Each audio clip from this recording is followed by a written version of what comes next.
안녕하세요. 김유라입니다. 오늘은 잘 검색되고 방문자가 늘어나는 네이버 블로그 포스트 만들기라는 신간을 가져왔습니다. 이 책은 우리나라에서 SNS로 가장 유명하신 정진수 작가님이 쓰신 책입니다.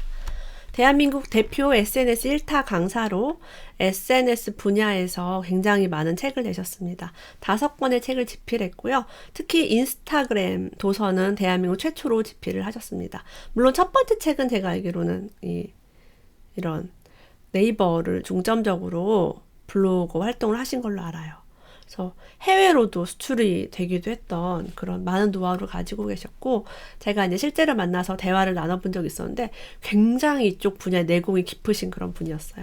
근데 오늘 제가 이 책을 리뷰를 할 건데, 아쉬운 점이 하나 있다면 네이버 블로그를 하려면 어떤 그런 컴퓨터를 이용을 해야 되잖아요. 보시면 이렇게 뭔가 뒤로 갈수록 어떤 이런 그래픽 이미지가 되게 많이 나와요. 그래서 리뷰를 하기가 이런 화면이 없이 제가 설명을 하기가 굉장히 힘들더라고요. 그래서 내용이 굉장히 풍부하고 우리가 보고 따라할 수 있는 게 너무 많지만 이렇게 제가 언어로 전달하기가 좀 아쉽다는 거. 그래서 리뷰가 좀 짧게 제가 요약을 할 것 같습니다. 저는 이제 네이버 블로그로 2013년부터 지금까지 6년 정도 운영을 했었고요. 45,000명의 그런 이웃을 가지고 있습니다. 그래서 제가 이 네이버를 하면서 너무나 좋은 일들이 많았고, 정말 대전에서 새 아이를 키우는 정말 방구석에서, 구질구질한 방구석에서 이 네이버 블로그를 해서 제가 지금 이 자리까지 왔다고 해도 과언이 아니에요. 여러분들도 이렇게 유튜브로 얼굴을 보여주고 말하고 편집하는 거 어려울 수 있잖아요. 오히려 네이버 블로그가 더 쉽고 간편하고, 애기 재워놓고 이렇게 핸드폰으로도 할 수 있고, 뭐 해외에서도 노트북으로 할 수 있고, 굉장히 좋습니다. 여러분도 하셨으면 좋겠고, 그런 의미에서 오늘 이 책을 리뷰해 보도록 하겠습니다. 네이버는요, 광고하는 블로그를 싫어한다고 합니다. 많은 사용자가 네이버 서비스에 광고가 너무 많다고 불평했고, 네이버는 최대한 그 의견을 반영하여 광고성 블로그를 걸러내려고 많은 노력을 기울이고 있습니다. 그러니까 막 뭐를 판매한다든지, 막 얼마 입금해 주세요 이런 게 되게 많이 써 있다든지, 아니면은 맛집 광고인데 맛집 리뷰인데 광고 같다, 이런 것들을 계속 걸러내고 있고요. 그런 것들은 상위 노출을 해주지 않습니다. 저도 이제 상위 노출하려고 검색을 해보니까 정말 초보자의 블로그가 많이 상위 노출되는 경우를 본 적이 있어요, 최근에. 그래서 검색 엔진이 점점 똑똑해지고 있다. 그래서 앞으로 어떻게 하면 파워블로거가 될 것인가를 이 책을 한번 읽고 새로 수정을 해야 돼요. 계속 바뀝니다. 자, 우리가 블로그를 할 때요, 주제와 컨셉을 정해라 라고 합니다. 그냥 맛집 리뷰 이렇게 하는 게 아니라 매일 다른 지역의 맛집을 한 곳 이상 꼭 올리는 블로그. 전국을 돌아다니며 맛집 지도를 만드는 맛집 리뷰 블로그. 이런 식으로 주제를 정하는 거죠. 제 아이디어는 아이와 함께 먹을 수 있는 맛집. 너무 좋지 않아요? 아이와 함께 먹을 수 있다 이거니까 뭐 술을 먹거나 뭐 담배 냄새가 나거나 혹은 너무 맵거나 자극적이지 않은 그런 거를 하면 되게 좋겠죠. 그래서 가장 제가 봐서 좋은 주제는 일상인 것 같아요. 일상은 뭐 요리도 할 수 있고 육아도 할 수 있고 살림, 인테리어 이런 거 다 일상에 들어가겠죠. 여러분이 주제 잘 모르겠다라고 하시면 일상으로 시작하시고 주제는 언제든지 변경이 가능합니다. 탄탄한 콘텐츠를 위해서는 이런 것들을 중점적으로 다뤄야 한다고 합니다. 네이버가 선호하는 콘텐츠는 어떤 콘텐츠인가? 직접 경험해서 작성한 것을 좋아합니다. 다른 문서를 복사하거나 짜집기 하지 않고 독자적인 정보로서의 가치를 가진 문서를 좋아합니다. 그 주제에 대해 도움이 될 만한 충분한 길이와 정보와 분석 내용을 포함한 것을 좋아합니다. 짧은 것보다는 긴 게 좋고요. 사진과 영상 같은 게 다양하면 좋겠죠. 그리고 읽은 사람이 북마크를 하거나 친구에게 공유하고 추천하고 싶은 그런 문서를 좋아합니다. 실제 우리가 읽고 너무 좋으면 자기야 이거 읽어봐 이렇게 막 남편한테 선물하기도 하고 그러죠. 네이버 랭킹 로직을 생각하며 작성한 것이 아닌 글을 읽는 사람을 생각하며 작성한 문서. 그래서 이런 것들을 네이버가 알아보고 상위 노출을 해준다고 해요.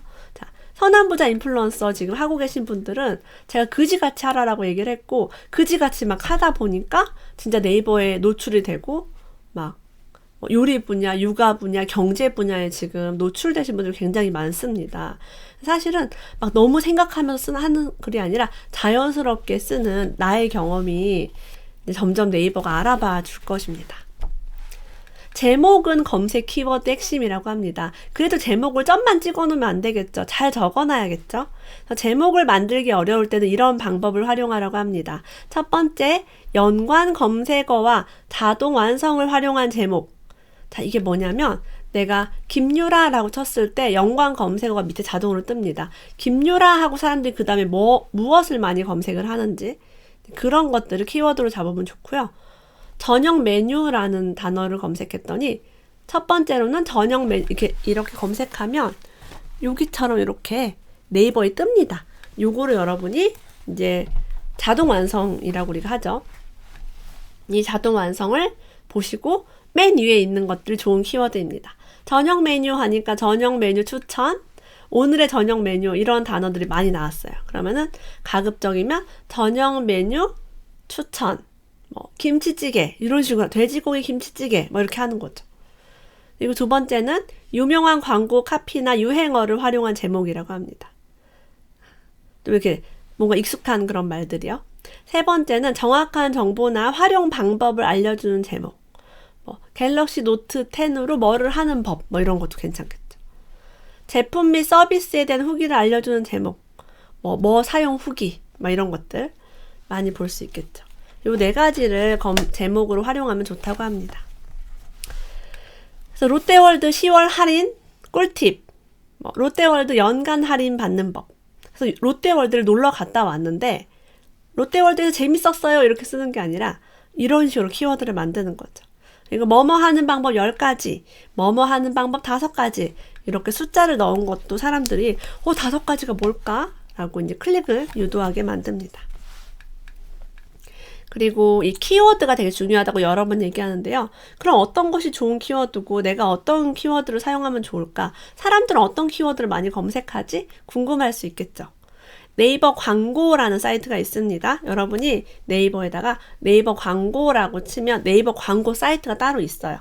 그 사이트에 들어가시면 맨 오른쪽에 가운데 정도에 키워드 도구라는 그 버튼이 있습니다. 키워드 도구를 클릭을 하시면 최대한 5개의 키워드를 제가 입력할 수 있대요. 그래서 그것을 집어넣으면 월간 검색수, 월 평균 클릭수를 확인할 수 있다고 합니다. 그러니까 내가 관심 있는 키워드, 내가 육아에 관심이 있다, 미술에 관심이 있다, 내가 수학 선생님이다, 수학에 관심이 있다. 그럼 그런 키워드를 입력을 하는 거죠. 그래서 그 키워드 도구를 보고서 어떤 걸 판단할 수 있냐면, 예를 들면 강릉에 다녀와서 강릉 여행에 대한 글을 쓰고 싶은데 어떤 콘텐츠가 사람들이 많이 보는지 우리가 모르잖아요. 여기 들어가면은 월간 검색수와 일평균, 월평균이 다 떠요. 그래서 이분이 강릉이란 키워드로 검색을 했더니 이제 연관 키워드가 쭉 떴어요. 이분은 강릉 여행이 인기가 많을 것이다 생각했는데 가장 인기가 많은 키워드는 강릉 가볼 만한 곳이었습니다. 1등이 강릉 가볼 만한 곳이고요. 2등이 강릉 맛집이었고 세 번째가 강릉 여행이었고요. 네 번째는 강릉 여행 코스였어요. 여러분이 강릉에 대한 글을 쓰겠다. 저라면 강릉 가볼 만한 어디 강릉 가볼 만한 곳 추천으로 어디 좋았어요. 계속 그렇게 반복하는 거죠, 키워드를. 그리고 강릉 맛집을 쓸 때도 강릉 맛집 어디? 강릉 가볼 만한 곳입니다. 이렇게 할 수도 있겠죠. 그래서 이를 참고해서 자주 검색되는 키워드를 콘텐츠 제목에 삽입하면 내 블로그로 더 많은 사람이 유입될 가능성이 높아집니다. 라고 합니다. 이게 바로 네이버 검색 통계를 이용하는 방법이겠죠. 하지만 이거보다 더 정확한 검색어 조회수를 알고 싶다라고 하시면 네이버 데이터 랩이라는 사이트가 또 있다고 합니다. 네이버 광고 말고요. 네이버 데이터 랩.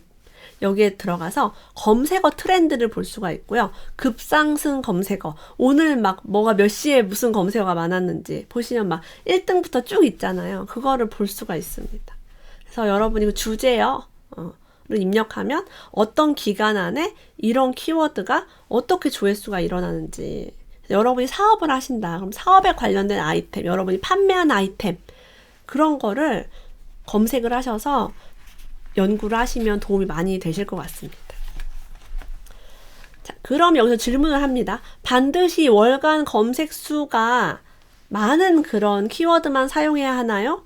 라는 질문에 결론부터 이야기하면 그렇지 않다고 합니다. 지금 이게 무슨 소리예요? 광고나 이런 데이터 랩을 이용해서 뭐가 검색이 많이 되는지 보라면서요. 자, 근데 검색이 많이 되는 그런 키워드는요, 경쟁이 치열하다고 합니다. 예, 강릉 맛집으로 나오는 글이 하루에 얼마나 많이 올라오겠어요. 그래서 검색 경쟁이 치열한 키워드를 사용하면 사람들이 검색을 많이 하지만 그만큼 글도 많기 때문에 내 글이 묻힐 가능성도 존재한다는 거죠. 특히 블로그 운영 기간이 짧은 경우일수록 검색 수가 적거나 포스팅된 컨텐츠 수가 많지 않은 키워드부터 공략하는 것이 좋습니다. 예를 들면은 김유라라는 키워드는 아주 많이 검색을 하는 막 인기 키워드는 아니에요. 근데 김유라로 했을 때 김유라 얘기하는 사람이 그렇게 많지가 않으니까 여러분의 블로그가 볼 확률이 매우 높습니다. 실제로 뭐 김유라 TV 필사, 김유라 TV, 뭐 라방 이런 걸로 했을 때 여러분의 글들이 보이는 경우를 많이 보셨을 거예요. 저는 항상 그냥 이런 유명한 키워드보다는 저의 관심사, 제가 가수 김동률을 좋아한다, 최근에는 그 사회탐구의 이지영 강사님이 뭐 어쨌다, 이런 것들 그냥 내가 좋아하는 키워드 하면 또 그 키워드에 관심 있는 분들 유입이 될 수 있습니다. 여러분이 참고하시면 좋겠어요. 그리고 여러분이 사업적으로 그냥 취미로 그냥 퍼스널 브랜딩이 아니라 정말 하고 있는 콘텐츠가 있다면 상위 노출에 목숨을 걸 필요가 있어요. 뭐 마사지 업소를 하고 있다, 식당을 하고 있다, 혹은 학원을 운영하고 있다. 매우 중요합니다. 온라인으로 판매를 하고 있다. 중요합니다. 근데 블로그가 있고요. 포스트라는 또 그게 따로 있거든요. 네이버 포스트가 있고 네이버 블로그가 있어요. 그럼 어디에 하면 노출이 잘 되는지 이 책에 자세하게 써 있는데 너무 기니까 간단하게 얘기하자면 어떤 키워드는 포스트가 유리하고 어떤 키워드는 블로그가 유리하다고 해요. 근데 우리가 키워드를 하나만 쓸 게 아니라 이것저것 중구난방으로 쓸 거기 때문에 한 채널만 하기엔 좀 그렇죠. 시간적 여유가 있다면 같은 주제의 콘텐츠를 블로그에도 올리고 포스트에도 올리면 좋다고 합니다. 그건 또 다른 이런 사이트니까요.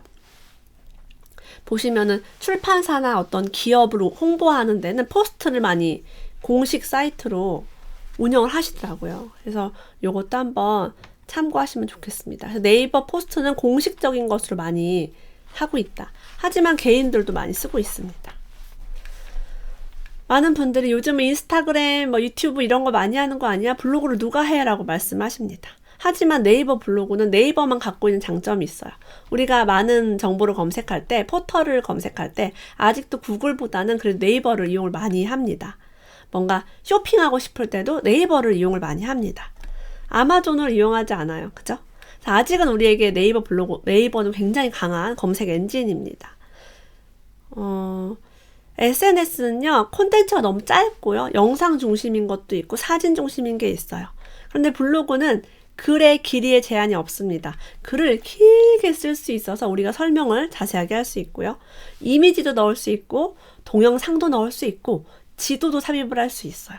이렇게 다양한 정보를 한 군데에 조합할 수 있다는 게 장점이겠죠. 그래서 SNS와 동영상 플랫폼은 아무래도 이러한 부분이 아직 불편하기 때문에 연결해서 이용하는 게 중요합니다.